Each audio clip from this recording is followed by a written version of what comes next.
Hello and welcome to Take a Wander with Shebs. Joining me on this edition of the podcast is the CEO of Adventures in Good Company, Kelly Kimple. Kelly, welcome to the show. Thank you so much for being with us. How are you and whereabouts in the world are you currently? Thank you, Chefs. Happy to be here. I am based in Fort Collins, Colorado, in the United States. We're going to be talking about the business that you're the CEO of, and I'm going to come on to that shortly. For people who don't know who you are, just tell us a little bit about yourself. I'm the CEO and owner of a women's active adventure travel company. So we lead small group trips around the world. About half of them are in the United States and half all over the world. So from Japan to Australia to South America, Canada, Greenland, Iceland. Before we go into the business itself, how did you fall in love with travel? That's a question I always ask my guests when they come on. What was Yeah. your initial hook for falling in love with travel itself? I'd have to point it back to an experience in middle school, going from middle school to high school. I was accepted into this small program for a few students to do an exchange to Russia. It was actually the USSR at the time, it was still a communist country. So we spent a year and had pen pals. It was pre-email, right? So Mhm. we would write letters back and forth to students there, and then kind of the capstone of that was spending 2 weeks living there. So I spent a week living with this family, and it was then Leningrad, and then a week in Moscow. And that was my first time traveling abroad, and it was quite a big adventure to take, at that age. And kind of a big thing for my parents too, to allow me to go do that, knowing kind of we were still in the Cold War. Um, To interject, at such an early age as well, a younger age as well, did you sort of understand what it was like being away from your family for the first time for yeah. a long period of time as well? I did. I mean, I was nervous. I remember bringing like a security, like not a blanket, but like a little stuffed animal with me, which was you can remember how young I was.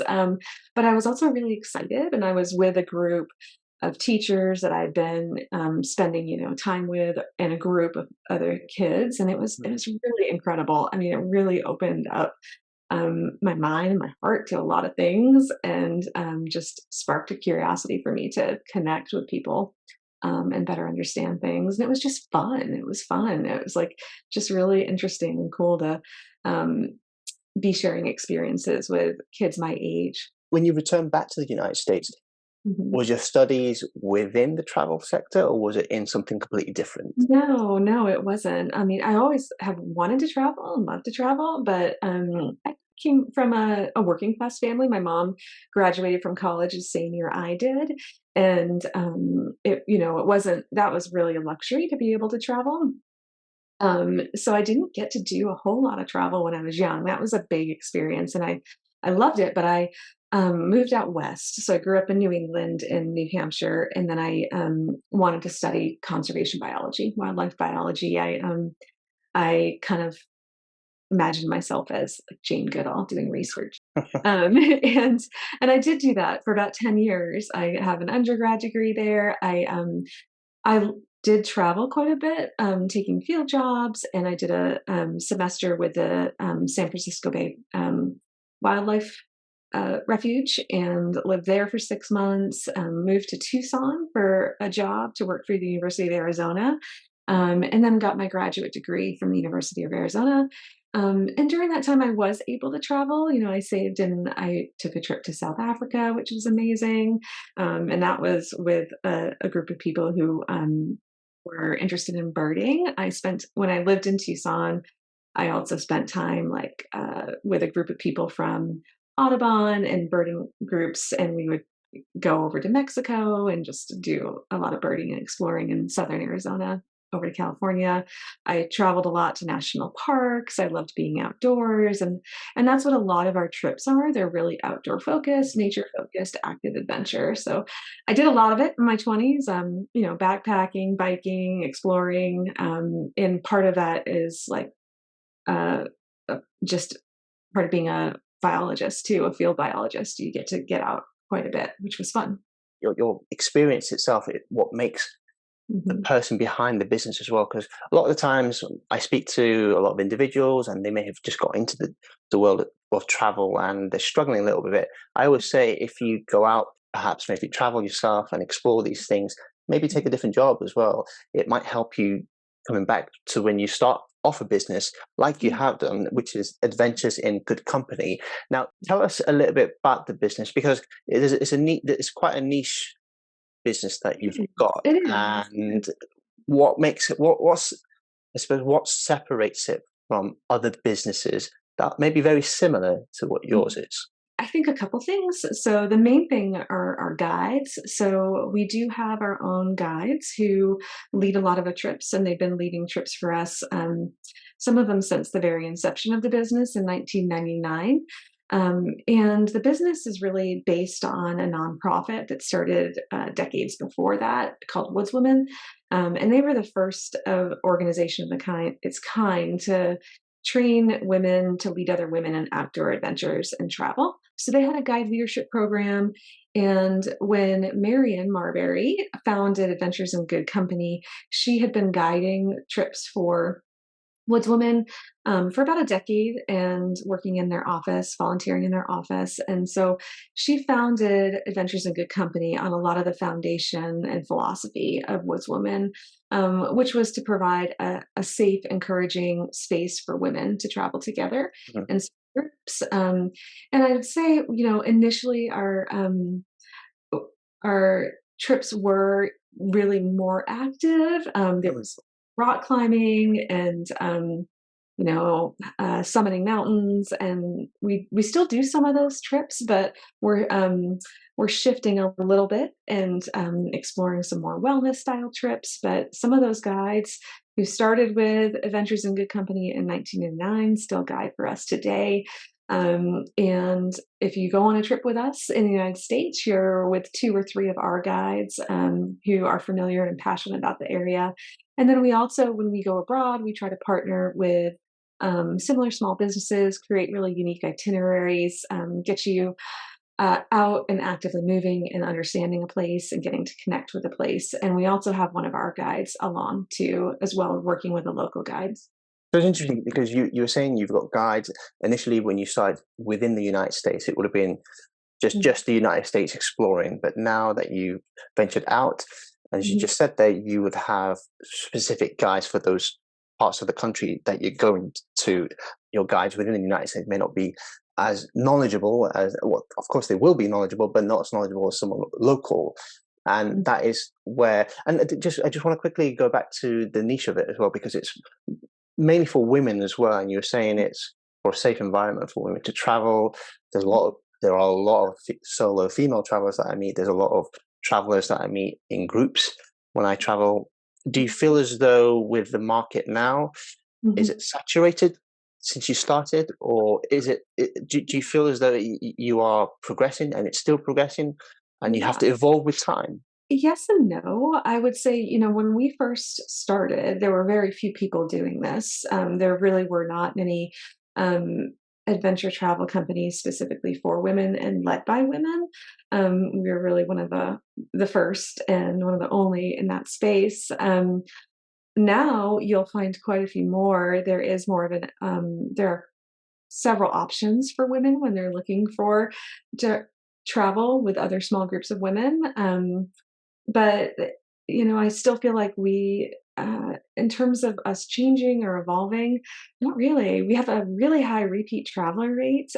We just measured this over the last 5 years, even through the pandemic, and Mm. 79%. So a lot of those women took their first trip with us in 2020 or 2021, and they've booked trips after. And most of the women who travel with us, we do have women who are in their 30s and 40s, but most of the women are 50 and older, and they come sometimes, most often alone, sometimes with a friend or family member. We focus a lot on the group dynamics and the experience and creating a space where people can really connect and get to know each other and enjoy that, camaraderie of being out and doing something together that's active. And so I'm really proud of our evaluations and that people continue to come back again and again. And we have some women who've traveled with us since the very beginning, and they've taken 30 trips.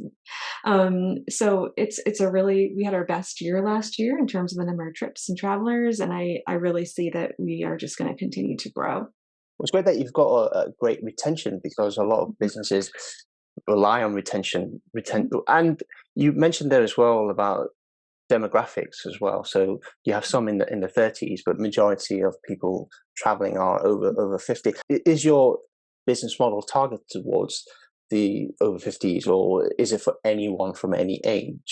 It's for all women, and any age. So, I would say most women who travel with us are at a point in their life where they have more time and resources to be able to travel, and they find us and they find a really welcoming space, and we become their community for their adventures, and they make lasting friendships, which is wonderful. For women who are younger, they are certainly welcome. It just depends on what they're looking for, and sometimes they might want something more active, or but we offer those trips too. So it's really just depends on what you're looking for. I think we have trips that uh, will appeal to women of all ages. Do you do bespoke trips, or is it specific trips that your guides and the guides perhaps in other countries in the world have created? We create almost all of our itineraries when we are working with partners in other countries. We do usually kind of um, work with them to customize it to what we're looking for. But in the United States, we've created a lot of itineraries that are unique to us. We have a kind of a specialty area in slack packing. It's a common term among through hikers. So through hiking the Appalachian Trail, if you want to kind of slack off for a day, you someone like take your pack and carry it forward for you, so you just have like what you need for the day. We offer it as a service for people, and we've developed a lot of itineraries on the Appalachian Trail. So if you want to do a section of the Appalachian Trail, just carrying a day pack and then go back to nice lodging and accommodations and a shower and a bed, we have that on a lot of sections of the Appalachian Trail. I'd say Georgia and Maine are very popular because that's the kind of the trail's terminus, beginning and end. But the idea is you hike a continuous section of the trail, picking up where you left off the day before and going back to nice lodging that night. Some of the trips that we've had for years since the beginning are the Boundary Waters canoeing, Mm. and dog sledding and cross country skiing in Minnesota. Um, but we have a lot of trips to national parks, Big Bend National Park, the Superior Hiking Trail, a lot of places in the United States that that are unique to us. I just want to get a scenario. So, if you've got a place that you've been going to for years and years, and guests have been going for years and years, if there was a demand for a location, because you said you Mhm. eventually started to venture out to countries around the world. Firstly, how did that come about? So, when you first made that leap to go into countries around the world, and also if there was a demand for a destination, and let's say you had 15, 20 people saying, I would like to go here, would you then create one We do, for them? yeah.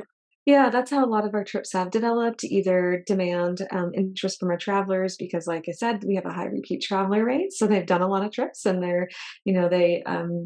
we do survey and ask for what they're looking for and where they wanna go next, so that's how some of our new trips developed. For example, we just, added a new trip for next year to the Redwoods in California, and that trip's already sold out. We have a waiting list, and we just posted it last week, um, and Brilliant, we knew brilliant to hear.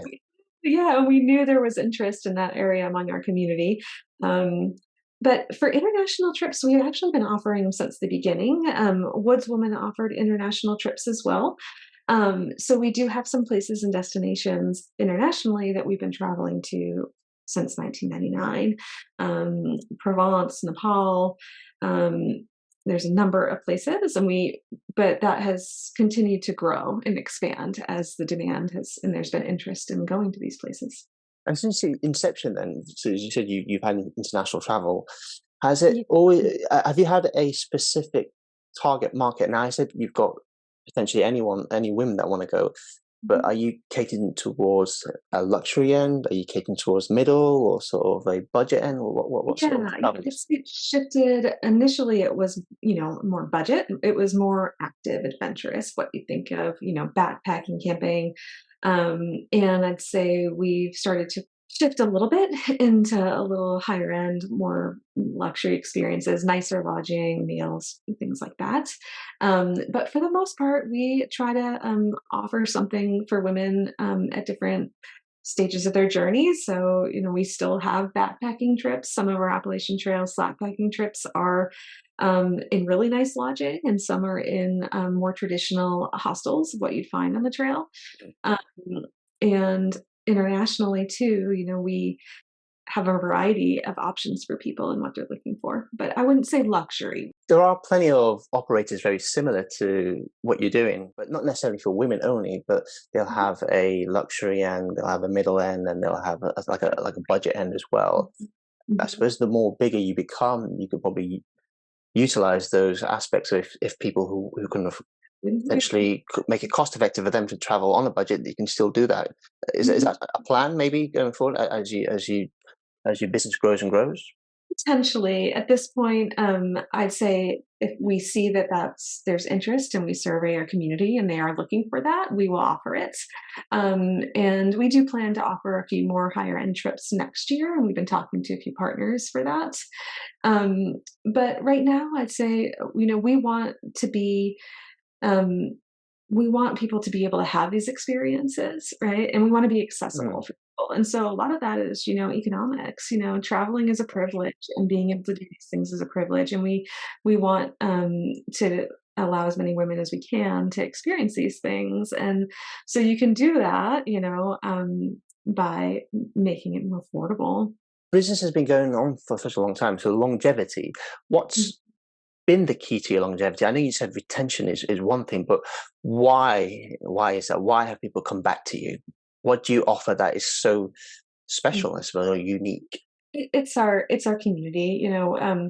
Last year, one of the key employees retired after 20 years. Like I said, we still have guides who've been guiding for us, and it's the connections you make. So we do a really thorough job of all of our pre-trip preparatory material that we share. The guides call travelers ahead of time. They have group meetings, and it's just the experience itself. We focus a lot on the group dynamics and, like I said, making it a safe space emotionally as well, and Mm. help people connect and feel comfortable and have fun.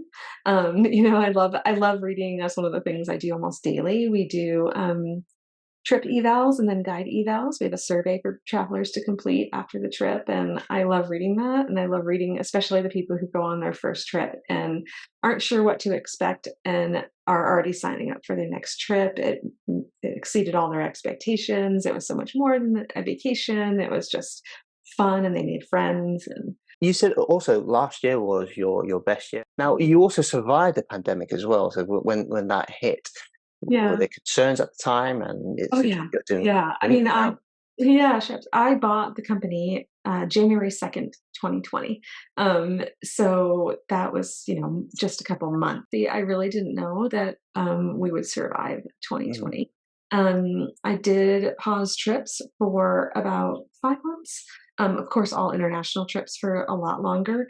But I had to keep people employed because we have so many trips on the books, 100 trips, and people planning on this. So there was a lot of work to get trips rescheduled, transfer all the communication, with 1,000 travelers about their plans for the year, and Mm. try to create new policy and try to get back up and running again. But you know, uh, I just watched the bank account go down substantially to the point Mm. where I wasn't sure, I could continue to make payroll and keep people going. But we did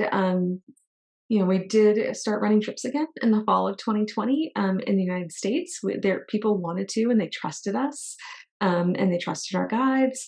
So we did. We ran some trips again in the fall of 2020, domestic trips in the United States.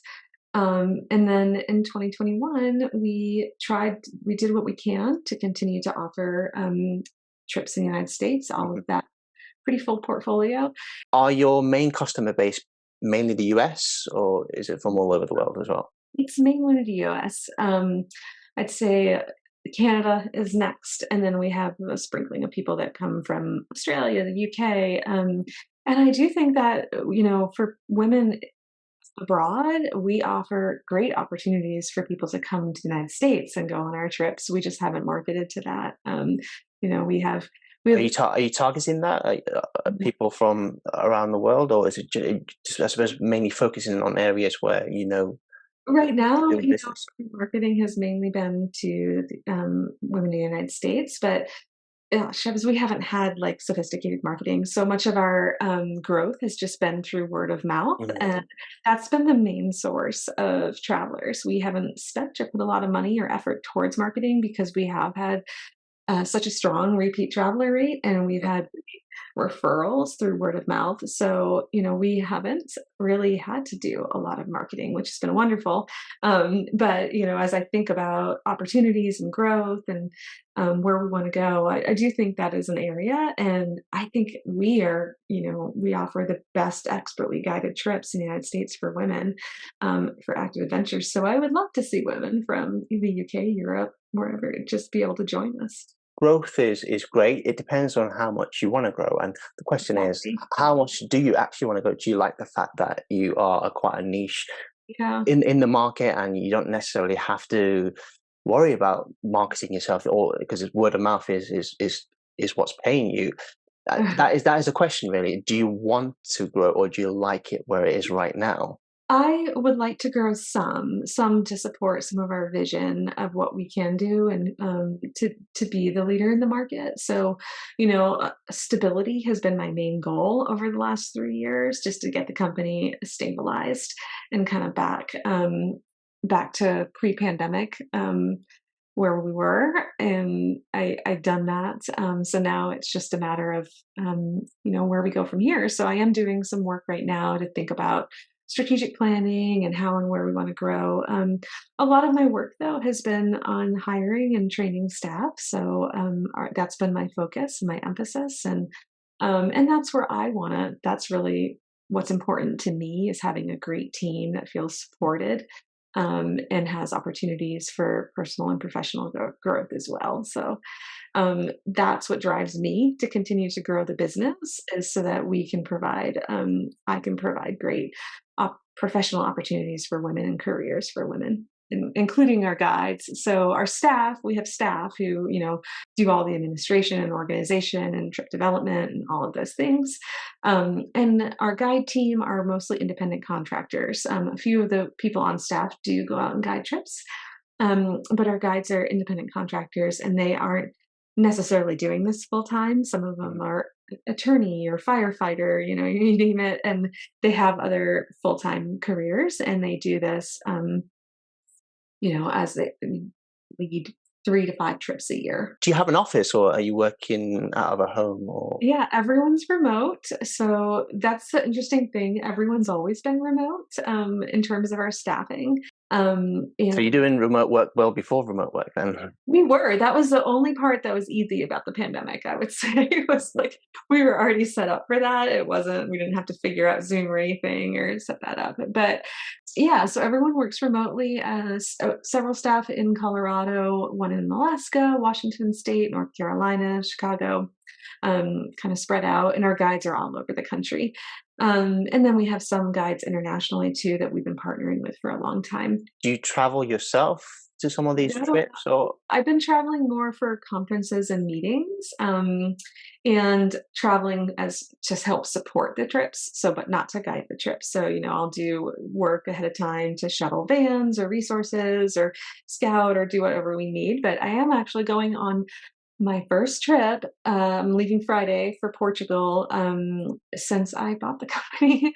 I will say it's been really so busy for me to get away. I also have 2 kids. They're 11 and 13. So, I had that compounding with, becoming a new business owner in 2020 and then having 2 kids, school-age kids who were suddenly remote learning for a year from home. So lots of challenges there. Now I'm in a place where things are stabilized and I have a solid team, a team that, trust they'll be great for me to go out and get on some trips. So I'm excited. Before I let you go, where can people get in touch with you, book trips? Visit us online at our website, adventuresingoodcompany.com. We also have goodadventure.com. We're on Facebook, Instagram, LinkedIn, Pinterest, any of those sites. Well, Kelly, thank you so much for coming on the show. I really appreciate your time. It's great getting to know the business, getting to know you as well. And hopefully I'll see you soon as well. And thank you so much for your time. Thank you. Don't forget to subscribe to my channel and hit the bell button to never miss an episode, and watch all my previous episodes from the show. You can also follow me on all my social media platforms. That's it for Take a Wando Chefs. Hope to see you all soon. Until next time, bye for now.